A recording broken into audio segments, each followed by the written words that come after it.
15 AM जब market open होगा तो उस टाइम पर हमारे पास कल के इंट्राडे सेशंस के लिए निफ्टी और बैंक निफ्टी के लिए हमारे लिए क्या ट्रेड प्लान होंगे और कौन से लेवल्स पर हम ट्रेड एग्जीक्यूशन करेंगे। इससे पहले हम लोगों ने इंडेक्स को लेकर 2 सेशन किए जहां पर निफ्टी और बैंक निफ्टी के प्राइस को हम लोगों ने अच्छे से डिफ्रेंशिएट किया, एक वो सेशन। और एक सेशन में हम लोगों ने पूरे वीकली टाइम फ्रेम पर प्राइस को एनालाइज किया निफ्टी के लिए और बैंक निफ्टी के लिए, और समझने की कोशिश की कि निफ्टी का प्राइस किस तरीके से अभी रिसेंटली जिस टेरिटरी को ट्रेड कर रहा है वो एक इन्वर्टेड हैमर कैंडल है। और वो इन्वर्टेड हैमर कैंडल इस तरीके से, ये बैंक निफ्टी का, ये निफ्टी का हमारा प्रॉपर इन्वर्टेड हैमर कैंडल है जो हाई के पास बना है। और इस हाई के पास बने कैंडल में दो चीज़ें कॉमन है, वो क्या है कि प्राइस ने इसको टच करने के बाद इस कैंडल के नीचे की अभी कोई क्लोजिंग नहीं दी, लेकिन इस कैंडल का ओपन के बाद का जो प्राइस है ये ओपन होती है प्रीवियस कैंडल के अबव, हाई लगाती है प्रीवियस कैंडल के अबव, क्लोज होती है प्रीवियस कैंडल के अबव। तो जिस कैंडल का ओपन हाई क्लोज, तीन एस्पेक्ट, दो ही एस्पेक्ट अगर प्रीवियस कैंडल के अबव है किसी एक डोजी या एक इन्वर्टेड कैंडल में, और जिसका बॉडी पार्ट ना के बराबर है, तो वो कैंडल कंटेन करती है इस पूरी वीकली टाइम की डिमांड और सप्लाई के इक्वलाइजेशन को। कि इस हफ्ते प्राइस ने क्या किया है, ये ओपनिंग देखिए, इस कैंडल पे मैं कर्सर लेके जा रहा हूं, बहुत ध्यान से देखिएगा, इस कैंडल पे मैं कर्सर लेके जा रहा हूं, तो यहां पर आपके लिए ओपन हाई लो क्लोज लिख के आया। तो जरा देखिए ओपन और क्लोज में क्या डिफरेंस है। 23,515 की ओपनिंग थी और 23,519 की क्लोजिंग है। सोचिए 23,515 पे मंडे को मार्केट खुला था, इस वीक की बात कर रहा हूं जो रिसेंटली निकल गया, और क्लोज किया है 23,519 पे। सोचिए पूरे 5 ट्रेडिंग सेशन के बाद हमको 4 पॉइंट का गेन मिला है, 4 पॉइंट का गेन मिला है। आप समझ सकते हैं, इस चीज को आप मेंशन कीजिए। अगर आप इस टाइम पीरियड में अगर निफ्टी का फ्यूचर बाई करते तो 5 ट्रेडिंग सेशन का टाइम का थीटा का डिके इससे कहीं ज्यादा होता है, ठीक है।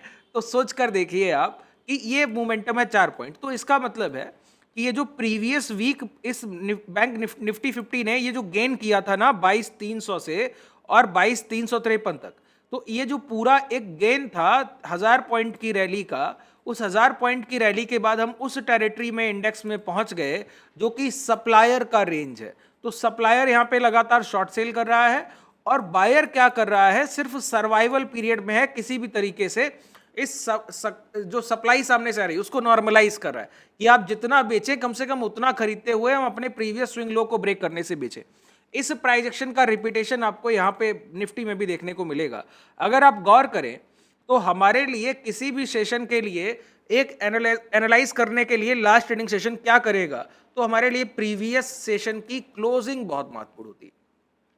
अगर कोई प्राइस अपनी एक पिछले दिन की क्लोजिंग गिर कर करता है, क्लोजिंग से पहले 3 बजे के आसपास मार्केट गिर के बंद हो, तो नेक्स्ट सेशन का ओपनिंग सेंटीमेंट हम नेगेटिव मानते हैं और फर्स्ट हाफ भी नेगेटिव मानते हैं, अगर प्राइस इसको फॉलो करे तब, ठीक है। नेक्स्ट डे जब ओपनिंग होगी तो उस टाइम पर इस चीज को हम, अगर प्राइस इसी के अकॉर्डिंग चल रहा है कि कल के सेशन में प्राइस ओपन हो और ओपन होने के बाद लो ब्रेक कर दे, तो ये कंफर्मेशन हो गया ना कि प्रीवियस डे की क्लोजिंग हमारी नेगेटिव थी और उसके बाद प्राइस क्या कर रहा है, ओपन होने के बाद 9:25 9:30 को ये लो ब्रेक कर दे। इसका मतलब हुआ कि प्राइस अपने प्रीवियस डे की क्लोजिंग के टाइम के जो सेलर थे वही यहां पर और शॉर्ट सेलिंग कर रहे हैं, तो प्राइस वीकनेस को दिखा रहा है। अगर ऐसा दिख जाए तो वहां पर हम लोग एग्रेसिव शॉर्ट सेलिंग करते हैं, क्यों, 2 कंफर्मेशन मिल गया, क्लोजिंग का वीकनेस और ओपनिंग का वीकनेस, ठीक है। लेकिन अगर प्राइस की आज की क्लोजिंग हमारी नेगेटिव है लेकिन प्राइस कल ओपन होने के बाद इसी रेंज को कंसोलिडेट करते रहे 1 घंटे 1.5 घंटे, तो फिर हम तभी शॉर्ट करेंगे ना जब नीचे आएगा। वो कंफर्मेशन, ऐसा नहीं कि ओपन होते ही शॉर्ट करें।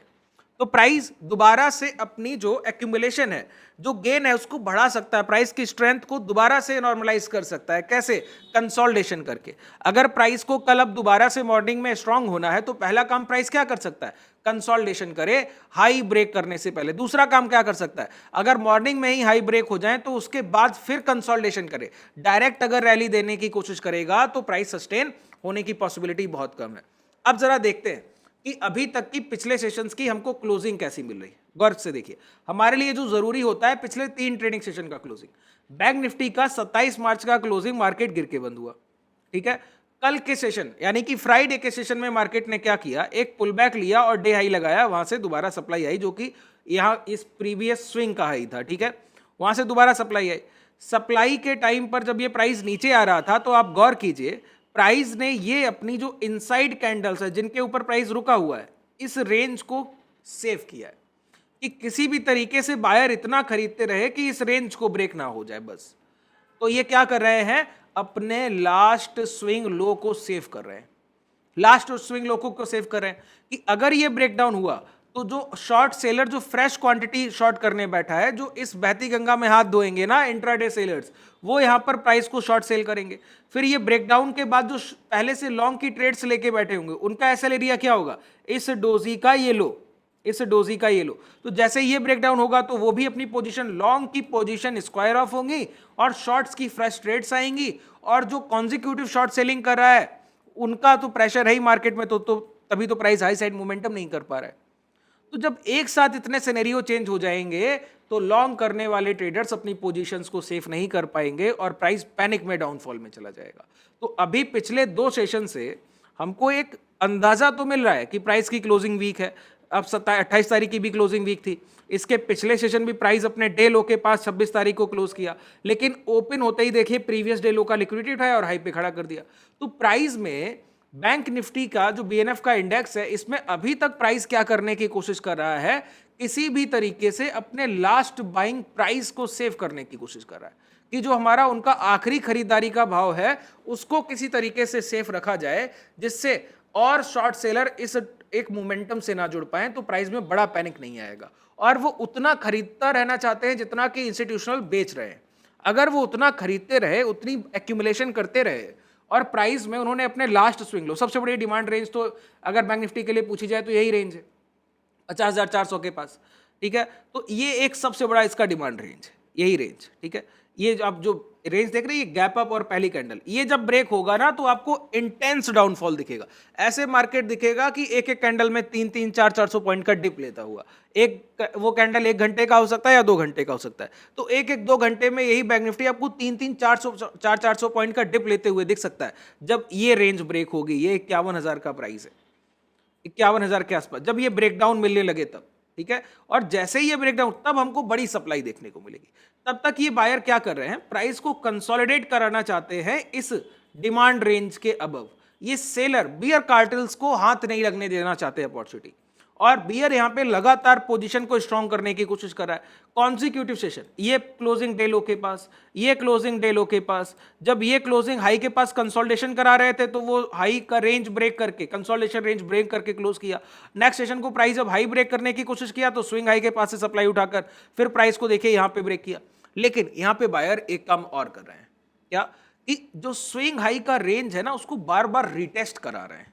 सेलर्स की क्वांटिटी, जितनी सप्लाई आपकी हाई प्राइस पर ब्लॉक ऑर्डर पड़े हैं उनको भी वो एग्जीक्यूट करा रहे हैं। सिर्फ ऐसा नहीं है कि वो सेलर जितना बेच रहा है उतना, सेलर जितना बेच रहे हैं वो, और फिर वो सेलर के पास जाते हिट करते हैं उसके।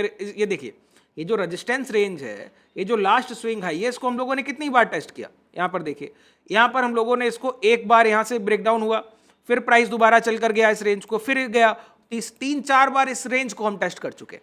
तो सिर्फ डिमांड यहीं पे नहीं आ रही, डिमांड के साथ डिमांड एग्रेसिव भी हो जा रही। अब देखिए, अगर प्राइस 100 रुपए और 99 रुपए की रेंज में कंसोलिडेशन कर रहा हो और वो अचानक से 100 को ब्रेक करके 101 को लौटा है, इसका मतलब क्या है, 100 और 99 रुपए की रेंज में एक टाइम ऑफ पीरियड ऐसा आया होगा जब demand is higher than supply, मतलब खरीदने वालों की संख्या अधिक हो गई होगी, लेकिन 101 के भाव पर एक्स्ट्रा सेलिंग पड़ी है, उसके इंपैक्ट से प्राइस दोबारा इसी रेंज में आ गया। तो ये क्या, ये बायर की जीत है ना कि बार बार वो प्राइस को सेलर के मार्केट प्राइस को हिट करा पा रहा है मार्केट। ये बायर्स का विन कंडीशन होता है कि आप किसी रेजिस्टेंस रेंज को बार बार हिट करते रहें और अपने स्विंग लो को सेफ रखें।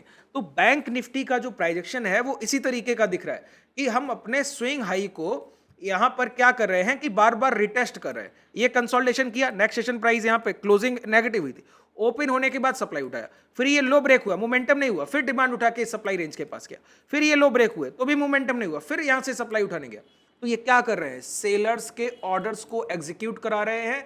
सप्लाई को जितना जल्दी हो पा रहा है उतना जल्दी वो उसको वहां पर स्क्वीज कर लेना चाह रहे हैं, पूरा खरीदना चाह रहे हैं, जितना सेलर बेचना चाहता है उतना वो बायर्स वहां पे खरीदना चाह रहा है, ठीक है। अगर इसीलिए इस कंडीशन में हम क्या करते हैं, अब देखिए हमारे लिए बैंक निफ्टी के प्राइस में क्या है, कॉन्ट्रडिक्शन है। कॉन्ट्रडिक्शन किस चीज का है सर, कि मेक और ब्रेक लेवल है। मेक और ब्रेक लेवल का मतलब समझिए कि हमने एक हायर हाइस का ट्रेंड लिया, एक हाई लगाया, अब हाई के बाद हम लोग वहां से रिट्रेसमेंट कर रहे हैं और स्विंग लो ब्रेक नहीं हुआ। लेकिन स्विंग लो ब्रेक नहीं हुआ तो इस टाइम पीरियड पर हमको डेली सेशंस की क्लोजिंग नेगेटिव देखने को मिलती है, लेकिन बायर क्या कर रहा है, स्विंग लो को सेफ भी कर रहा है।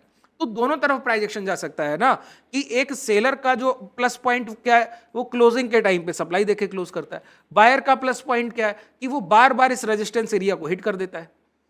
तो प्राइस में अब हमको ऐसे टाइम पर जब प्राइस एक एक्यूमुलेशन और डिस्ट्रीब्यूशन रेंज जब प्राइस की बराबर हो जाए, कि एक ही जगह पर डिमांड आ रही है और सप्लाई आ रही है, अब उसका कोई निर्णय निकलेगा, कोई ना कोई रिजल्ट आएगा। ये हाथियों का लड़ाई, हम इसके बीच में क्यों पिसे सर?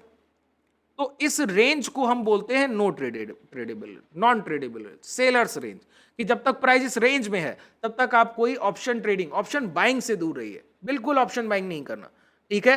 तो ऐसी रेंज में अगर कोई हमको अपॉर्चुनिटी देखना भी है स्कैल्पर साइड, तो क्या सपोर्ट और रेजिस्टेंस को ट्रेड करते हैं, कि प्राइस नियर बाई लो आया तो शॉर्ट सेलिंग नहीं, दोबारा अंदर आएगा तो लॉन्ग जरूर करेंगे।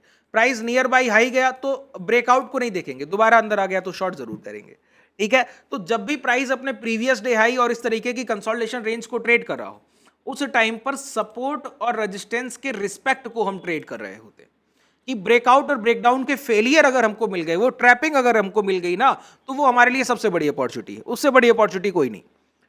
और दूसरी चीज क्या है यहां पे, अब दूसरी चीज ये है सर कि अब प्राइस का नेक्स्ट मोमेंटम जो तय होगा वो होगा इन हाई और इन लो से। ये जो हाई और लो लग गए इनसे तय होगा। अब ये बड़ी रेंज 51,889, तो 51,900 का रेंज हो गया, राउंड फिगर 52,000। डाउन साइड अगर आप पूछे तो 51,050 का प्राइस है, 51,000। तो आप मान के चलिए ये 1000 पॉइंट की रेंज के अंदर जब तक बैंक निफ्टी ट्रेड करेगा, ये सेलर्स बिहेवियर है, सिर्फ सपोर्ट और रेजिस्टेंस को ट्रेड करना है, और हम किसी भी डायरेक्शन में बायस्ड नहीं है, किसी भी डायरेक्ट, क्योंकि क्लोजिंग क्या बताता है कि सेलर स्ट्रांग है, इंट्राडे प्राइस एक्शन क्या बताता है, बायर बार बार सेलर्स की जो रेजिस्टेंस रेंज है उसको रिटेस्ट कर रहे हैं। तो हम बायस्ड नॉन बायस्ड हैं। अब प्राइस अगर किसी डायरेक्शन में निकलेगा कि 52,000 को ब्रेक किया, एक 15 मिनट की कैंडल क्लोज किया, फिर 2 मिनट के टाइम फ्रेम पर रिटेस्ट करने के बाद उसके हाई ब्रेक होने लगे, तब हम सिर्फ बाई ऑन डिप करते हुए आगे बढ़ेंगे। ये हमारे लिए मोमेंटम का टाइम है। अगर 51,000 का ब्रेकडाउन हुआ, एक 15-20 मिनट की कैंडल क्लोज किया, फिर 2 मिनट के टाइम फ्रेम पर रिटेस्ट करने के बाद उसके लो ब्रेक होने लगे, फिर हम लोग लोअर लोस के साथ शॉर्ट करते हुए आगे बढ़ेंगे, वो हमारे लिए एक ट्रेंडिंग मोमेंटम का टाइम। तो जब तक प्राइस 51-52,000 की रेंज में है तब तक हम नॉन बायस्ड हैं। अगर ये रेंज ब्रेक हुआ तो ये जो प्रीवियस मोमेंटम हम लोगों ने देखा ना, ये प्रीवियस मोमेंटम, इसका रिवर्सल कब होगा, जब 51,000 के ब्रेकडाउन होंगे, तो ये रिवर्सल। अगर इसके हाई ब्रेक हो गए तो ये ट्रेंड का कंसोलिडेशन और दूसरी रैली की शुरुआत, रिजम्पशन। तो इसीलिए मैंने बोला नॉन बायस्ड होकर कल के सेशन में हमारे दो ट्रेड प्लान है कि 51 और 52,000 की रेंज में जब तक प्राइस है, सपोर्ट और रेजिस्टेंस को रिस्पेक्ट देते हुए ट्रेड कीजिए। अगर ब्रेकआउट मिल जाए 52,000 का तो सिर्फ हम लोग हायर हाइस पे बॉटम के पास आएगा, डिमांड के लिए देखेंगे, ब्रेकडाउन नहीं देखेंगे। हाई ब्रेक होगा लॉन्ग करेंगे, एक मोमेंटम के लिए देखेंगे। अगर 51,000 ब्रेक हो गया तो ब्रेकडाउन, ये लो ब्रेक होगा तो शॉर्ट करेंगे, स्विंग हाई के पास जाएगा तो शॉर्ट करेंगे, यहां ब्रेकआउट नहीं देख रहे होंगे, ठीक है। इस ट्रेड प्लान के साथ हमको बैंक निफ्टी को कल के सेशन में ट्रेड करना है। बिल्कुल आसान हो गया। देखिए हम लोगों ने वीकली एनालिसिस पहले किया, निफ्टी और बैंक निफ्टी के प्राइस को कंपेयर किया। बैंक निफ्टी के प्राइस ने हमको बताया कि हमारा कैंडल वीकली उतना वीक नहीं है जितना कि बैंक निफ्टी का वीक है, तो प्राइस में हम इधर नॉन बायस्ड हैं। नॉन बायस्ड होने के साथ हाई लो मार कर ले रहे हैं कैंडल के। ये रेंज हमारे लिए कंसोलिडेशन रेंज है, इसके हाई ब्रेक होने के बाद लॉन्ग की पोजीशंस, इसके लो ब्रेक होने के बाद शॉर्ट। सिंपल प्राइस एक्शन को हम लोग ट्रेड करते हैं।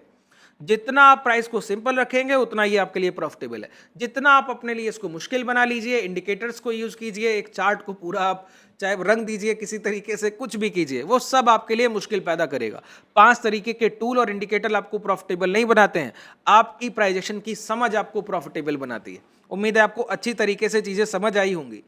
अगर आपको ये सीरीज एनालिसिस का पसंद आता है तो कमेंट सेक्शन में आप लोग मैक्सिमम अपना फीडबैक दिया कीजिए, जिससे मैं इसको और बेहतर आपके लिए कर पाऊँ और आपको और अच्छी जानकारी दे सकूँ आने वाले ट्रेडिंग सेशंस को लेके, आपके ट्रेड प्लान्स को लेके। शुभ रात्रि, धन्यवाद।